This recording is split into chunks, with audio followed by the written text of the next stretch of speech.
There's no sincerer love than the love of food.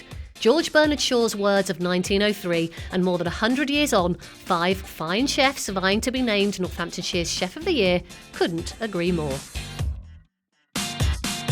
The quintet was selected from another record number of entries into the category after submitting a 3-course menu with a Northamptonshire theme, a task designed to test both their knowledge of local ingredients and their creativity. But at the cook-off, staged before a panel of culinary experts at Northampton College's training kitchens, they were faced not with conjuring up that menu, but a ready steady cook-style challenge of designing, preparing and serving 2 courses, a starter and main or main and pudding. And all to be done in 2.5 hours with no prior knowledge of the ingredients generously provided by Booker. They quickly got to grips with their key Northamptonshire element of shoulder of lamb and local treats of Warner Edwards rhubarb gin, Farrington's mellow yellow rapeseed oil and Saxby's cider. And while being observed and scored at every step of the process, the chef's carefully crafted dishes began to take shape.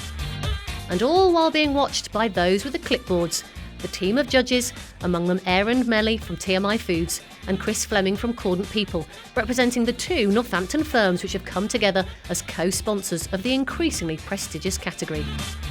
Now, having no doubt watched any of the TV cookery competitions, you'll appreciate that it can be a very fine balance for chefs between overstretching themselves with something rather complicated and failing, or keeping it simple and sticking to what they do best. But this particular culinary battle, with the quality and talent that each of the finalists could quite literally bring to the table, is not a time to play it safe. So despite being in unfamiliar surroundings, without a pre-planned menu and time against them, the college's kitchens resounded to the sounds, tastes and smells of success befitting any Michelin-starred restaurant. But a winner there has to be, and so armed with their cutlery, the judges' final tasting began. We'll hear from Chris shortly and former Tresham College student Andy Ives, who's now head chef at Sunningdale Golf Club. But first, what does it mean to TMI Foods to support this category? Here's Aaron. Well, as a major employer in Northamptonshire and within the town, it's very important to us to support local businesses and really give something back to the community. It's been a fantastic day and tasted some fantastic dishes, and what more can I say but thank you very much and great.